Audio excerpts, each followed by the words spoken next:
Hello guys welcome to my another blog. आशा कर समस्ते भलरे थे। तो आज कुआड़े सकाळु माने जीवा आसवा हेनी टोटाली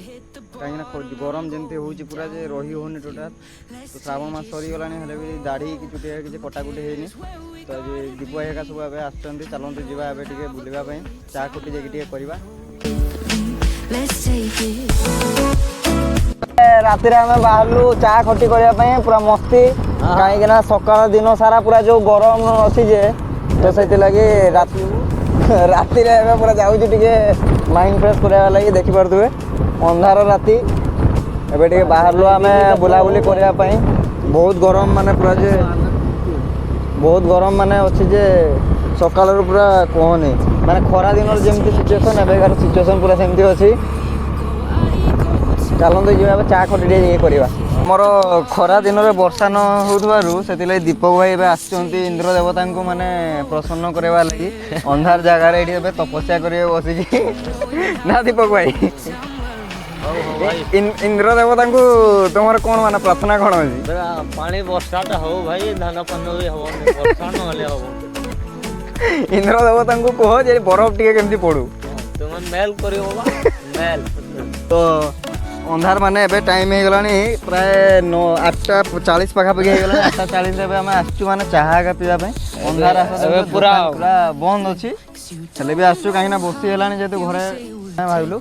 जाकि बुलाबुली करके आसू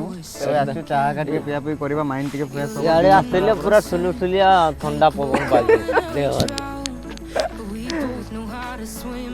चलती तो ए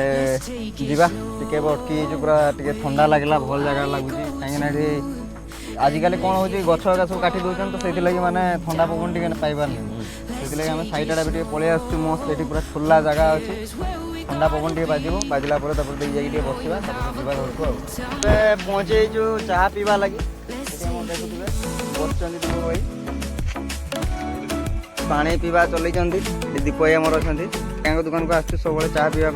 सन्धार ठीक 8:30 पाखापाखि मैंने चलू कहीं जगह जी अच्छी मस्त शांति जगह ठंडा ही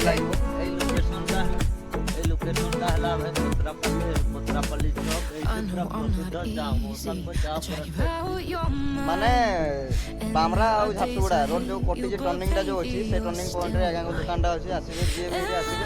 चाह पी आराम से व्यवहार बहुत बढ़िया पूरा मिल तो आमर ये चा रेडी देखो आग चाटा पीदेवा ना चाटा ठंडा हो गला कि मजा गला दीजर ये डिस्कसन चलती झारसुगुड़ा जावा बोले प्लानिंग गोटे कराऊँ कौ दिन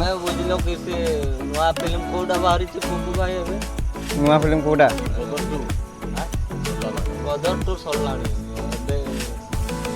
कौटा गोटे आसी फिल्म ना मन पड़े बाहुबली 3 बाहर बाहुबली 3 बाहर देखा तो बाहुबली बापा बुझे तो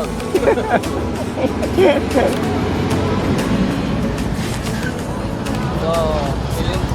प्रोग्राम चली 3-4